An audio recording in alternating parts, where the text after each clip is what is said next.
Tuhan bersamamu. Inilah Injil Yesus Kristus menurut Lukas.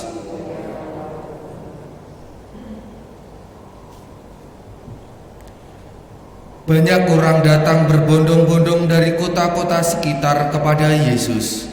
Maka Yesus berkata dalam suatu perumpamaan, adalah seorang penabur keluar menaburkan benih.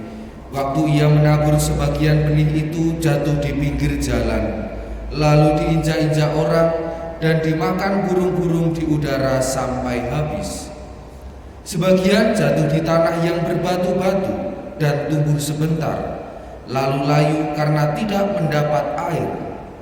Sebagian lagi jatuh di tengah semak duri, sehingga terhimpit sampai mati oleh semak-semak yang tumbuh bersama-sama.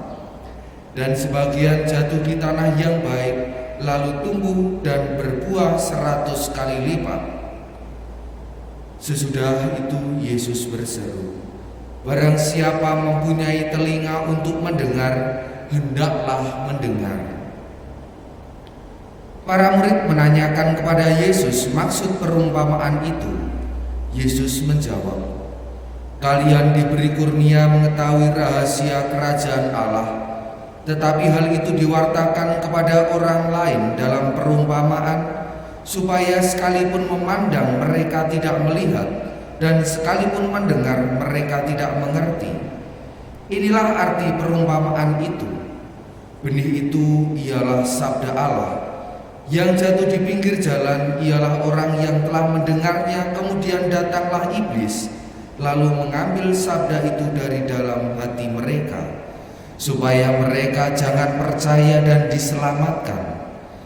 Yang jatuh di tanah yang berbatu ialah orang yang setelah mendengar sabda itu menerimanya dengan gembira, tetapi mereka tidak berakar. Mereka hanya percaya sebentar saja, dan dalam masa pencobaan mereka murtad. Yang jatuh dalam semak duri ialah orang yang mendengar sabda itu, dan dalam pertumbuhan selanjutnya mereka terhimpit oleh kekhawatiran, kekayaan dan kenikmatan hidup, sehingga tidak menghasilkan buah yang matang. Yang jatuh di tanah yang baik ialah orang yang mendengar sabda itu dan menyimpannya dalam hati yang baik dan menghasilkan buah dalam ketekunan. Demikianlah sabda Tuhan.